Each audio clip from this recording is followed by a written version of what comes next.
வணக்கம் மக்களே, இன்றைக்கி போலி செய்யலாம் வாங்க. எப்படி செய்கிறதுன்னு பார்க்கலாம். ஒரு கப்பு கடலப்பருப்பு நல்லா ஊற வச்சுக்கோங்க. ஒரு நல்லா சீக்கிரமாக வெந்துடுங்க. 1/4 கிலோ மைதா எடுத்துக்கோங்க. கோதுமை மாவில் கூட செய்யலாங்க. டேஸ்ட்டு மைதாவில் செஞ்சால் தான் அட்டகாசமாக இருக்கும். 1 ஸ்பூன் மஞ்சத்தூள், தேவையான உப்பு போட்டுக்கோங்க. நல்லா கலந்துக்கோங்க. மாவு கொஞ்சம் லூஸாக தாங்க இருக்கணும். நல்லா கலந்துட்டு தேவைப்பட்டால் தண்ணி தெளிச்சிக்கோங்க.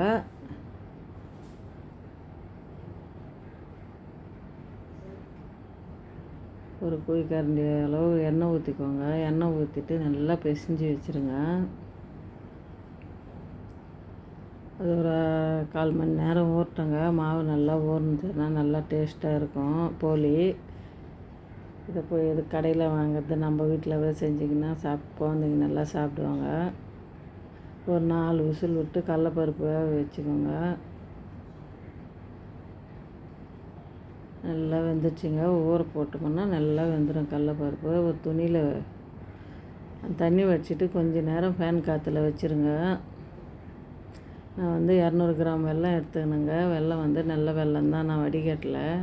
பாவெல்லாம் வர வேண்டியதில்லை. வெல்லம் கரைஞ்சிது. 1/2 மூடி தேங்காய் எடுத்துக்கணுங்க. பருப்பு எடுத்து கொட்டிட்டு ஏலக்காய் தூள் போட்டுக்கணும். நல்லா மசிஞ்சிக்கோங்க.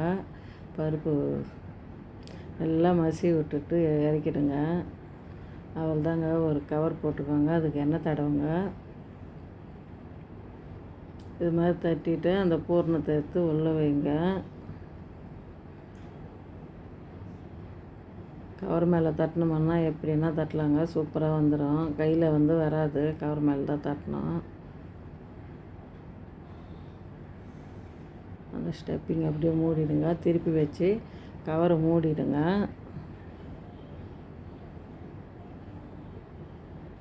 எவ்வளோ மெலிசாக தட்ட முடியுமோ தட்டிக்கோங்க. சூப்பராக இருக்கும் டேஸ்ட்டாக. நெய் வேணுமென்னா ஊற்றிக்கோங்க. நான் நெய் ஊற்றி தான் சுட்டேங்க. எண்ணெய் வேணுமென்னா கூட ஊற்றி சுட்டுக்கலாம். நல்லா சிம்மில் வச்சுருங்க, இல்லை காந்துடும். இந்த சைடு ஒரு திருப்பு, அந்த சைடு ஒரு திருப்பிட்டு டேஸ்ட்டு அட்டகாசமாக இருந்ததுங்க. பார்க்கறதுக்கு சூப்பராக இருக்குது. போலி மெதுன்னு இருந்தது.